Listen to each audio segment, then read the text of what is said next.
My dear students, welcome to my channel alpha knowledge box.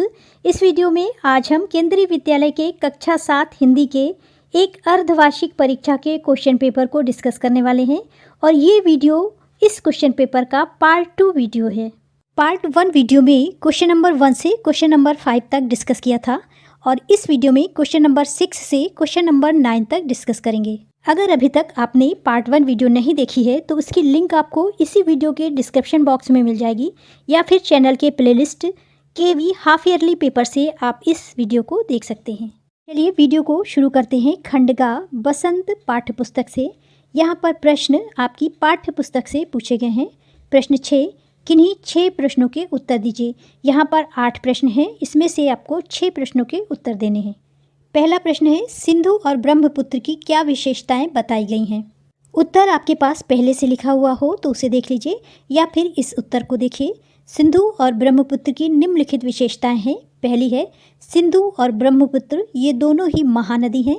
दूसरा, इन दोनों महानदियों में सारी नदियों का संगम होता है। तीसरा, ये भौगोलिक व प्राकृतिक दृष्टि से बहुत महत्वपूर्ण नदियाँ हैं। और चौथा, ये डेल्टा फॉर्म करने के लिए, मत्स्य पालन के लिए, चावल की फसल व जल स्रोत का उत्तम साधन है।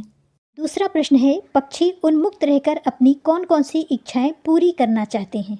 इसका उत्तर है, पक्षी उन्मुक्त रहकर बहते हुए जल को पीना, कड़वे निबोरी को खाना, पेड़ के सबसे ऊंची टहनी पर झूलना, खुले आसमान में उड़ना और क्षितिज के अंत तक उड़ने की इच्छाएं पूरी करना चाहते हैं। तीसरा प्रश्न है, यासुकी चान को अपने पेड़ पर चढ़ने के लिए तोतो चान ने अथक प्रयास क्यों किया, लिखिए। उत्तर है, चूँकि यासुकी चान को पोलियो था इसलिए वह ना तो किसी पेड़ पर चढ़ पाता था। तोतो चान जानती थी कि यासुकी चान आम बालक की तरह पेड़ पर चढ़ने की इच्छा रखता है, इसलिए उसकी इस इच्छा को पूरा करने के लिए तोतो चान ने यासुकी चान को अपने पेड़ पर चढ़ाने का अथक प्रयास किया। चौथा प्रश्न है, लेटर बॉक्स को सभी लाल ताऊ कहकर क्यों पुकारते थे। इस प्रश्न का उत्तर है, लेटर बॉक्स ऊपर से नीचे तक पूरा लाल रंग का रंगा था और बड़ों की तरह बात करता था, इस कारण सभी उसे लाल ताऊ कहकर पुकारते थे। प्रश्न 5, मिठाई वाला अलग अलग चीज़ें क्यों बेचता था और वह महीनों बाद क्यों आता था। उत्तर है, बच्चे एक ही चीज़ से उगता ना जाएं, इसलिए वह बच्चों की पसंद आने वाली अलग अलग चीज़ें बदल बदल कर बेचता था। दूसरा, वह महीनों बाद इसलिए आता था ताकि उसकी चीज़ों में बच्चों की उत्सुकता बनी रहे, क्योंकि उसे पैसों का कोई लालच भी न था। वह तो केवल अपने मन की संतुष्टि के लिए बच्चों की मनपसंद चीज़ें बेचा करता था। छठा प्रश्न है, पहली कठपुतली की बात दूसरी कठपुतली को अच्छी क्यों लगी। इस प्रश्न का उत्तर है, पहली कठपुतली की बात दूसरी कठपुतली को इसलिए अच्छी लगी क्योंकि पहली कठपुतली स्वतंत्र होने की बात कर रही थी और दूसरी कठपुतलियां भी बंधन से मुक्त होकर आज़ाद होना चाहती थीं। सातवां प्रश्न है, पेड़ और खंबे में दोस्ती कैसे हुई। दोनों में दोस्ती इस तरह से हुई कि एक बार जोरों की आंधी आने के कारण खंबा पेड़ के ऊपर गिर जाता है। उस समय पेड़ उसे संभाल लेता है और इस प्रयास में वह जख्मी भी हो जाता है। इस घटना से खंबे में जो गुरूर होता है, घमंड होता है, वह खत्म हो जाता है और अंत में दोनों की दोस्ती हो जाती है। प्रश्न 6 का अंतिम प्रश्न है, रोहिणी को मुरली वाले के स्वर में खिलौने वाले का स्मरण क्यों हो आया। उत्तर हो जाएगा, मुरली वाले का स्वर रोहिणी को जाना पहचाना सा लगा। उसे याद आया कि खिलौने वाला भी इसी प्रकार मधुर कंठ से गाकर खिलौने बेचा करता था, इसीलिए उसे खिलौने वाले का स्मरण हो आया। प्रश्न अब बाल महाभारत से हैं। प्रश्न 7, किन्हीं 5 प्रश्नों के उत्तर दीजिए। यहाँ पर टोटल 8 प्रश्न हैं, जिनमें से आपको 5 प्रश्नों के उत्तर देने हैं।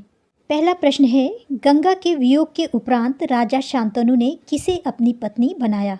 उत्तर है, गंगा के वियोग के उपरांत राजा शांतनु ने सत्यवती को अपनी पत्नी बनाया। दूसरा प्रश्न है, कुंती ने अपने किस बच्चे को और क्यों गंगा में बहा दिया। उत्तर है, कुंती ने अपने बच्चे कर्ण को गंगा में बहा दिया क्योंकि कुंवारी कुंती कर्ण को अपनी कोख से जन्मा देखकर घबरा गई थी और किसी को पता न चले, इसलिए उन्होंने कर्ण को गंगा में बहा दिया था। तीसरा प्रश्न है, 5 पांडवों का जन्म कहाँ और कैसे हुआ। इस प्रश्न का उत्तर है, कुंती ने एक बार पांडु को दुर्वासा से मिले वरदान के बारे में बताया। उनके अनुरोध से कुंती और माद्री ने देवताओं के अनुग्रह से 5 पांडवों को जन्म दिया और 5 पांडवों का जन्म वन में हुआ। चौथा प्रश्न है, कौरवों का पांडवों से ईर्ष्या करने का क्या कारण था? इसका उत्तर है, भीमसेन का शारीरिक बल व अर्जुन का युद्ध कौशल दुर्योधन के लिए ईर्ष्या का सबसे बड़ा कारण था और प्रजा युधिष्ठिर को राजा बनाना चाहती थी। प्रश्न 5, कर्ण को अंग देश का राजा किसने बनाया और कहाँ?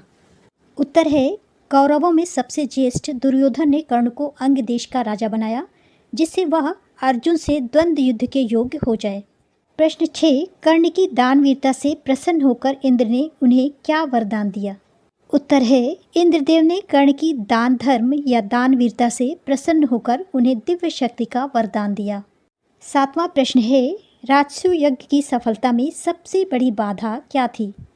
इस प्रश्न का उत्तर है, राजसूय यज्ञ में सबसे बड़ी बाधा मगध राजा जरासंध था और वह वास्तव में निर्दयी था।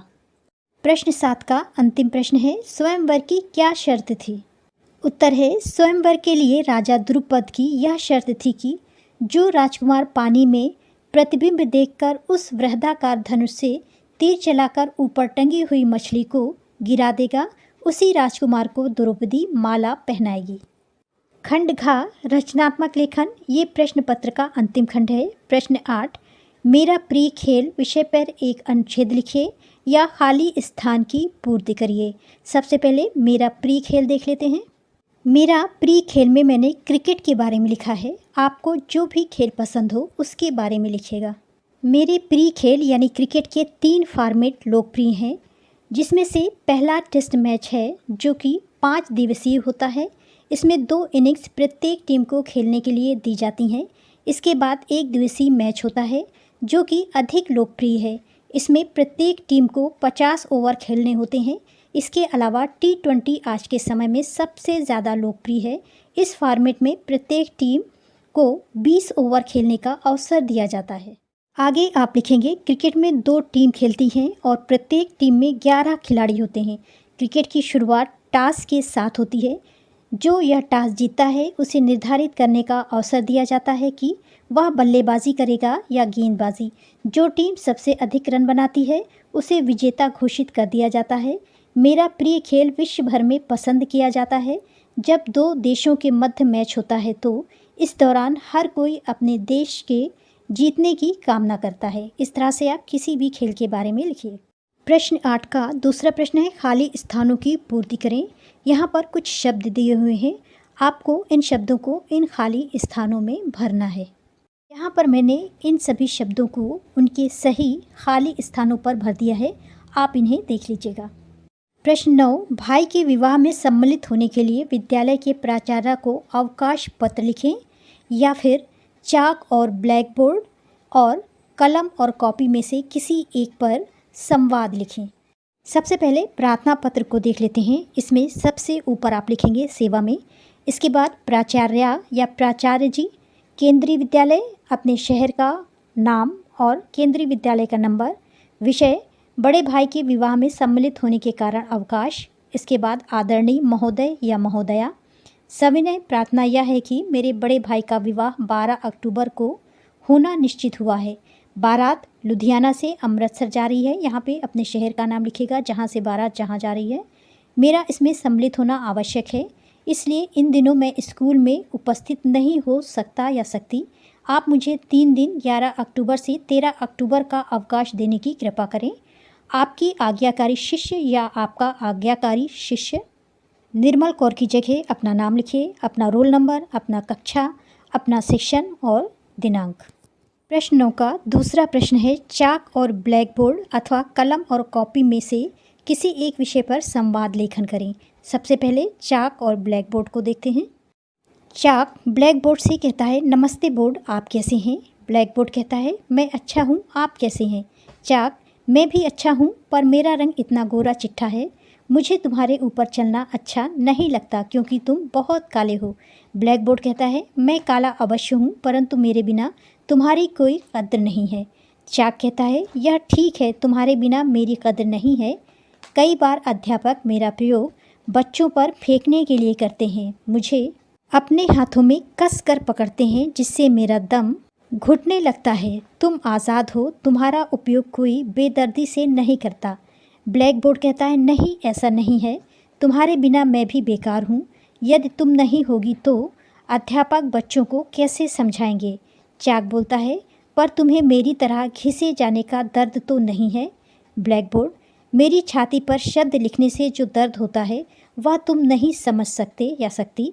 चाक कहता है हाँ भाई, पर हम दोनों इस बात पर खुश हो सकते हैं कि हम लोगों को शिक्षित करने का महान कार्य करते हैं। इसी तरह से कोई भी संवाद आप अपने शब्दों में भी लिख सकते हैं। कलम का कॉपी से संवाद। कलम, कॉपी, क्या मेरा तुम पर घिसे जाना तुम्हें अच्छा लगता है। कॉपी, बहन, जब तुम्हारे द्वारा छात्र या अन्य लोग मुझ पर सुंदर सुंदर शब्द लिखते हैं तो मैं काफ़ी खुश होती हूँ। कलम, सच, बहुत अच्छी बात है। कॉपी, लेकिन अगर किसी का अक्षर ख़राब होता है या स्याही मुझ पर फैलाता है तो मुझे बुरा लगता है। कलम, मैं ऐसा बिल्कुल नहीं चाहती, लेकिन कई बार मुझे सावधानी से चलाया नहीं जाता तो ऐसा होता है। इस तरह से कोई भी संवाद आप अपने शब्दों में लिखिए। ये प्रश्न पत्र का अंतिम प्रश्न था। This is the end of video. Thanks for watching. अगर आपको ये वीडियो अच्छी लगी हो तो मेरे चैनल को लाइक, शेयर एंड सब्सक्राइब करें।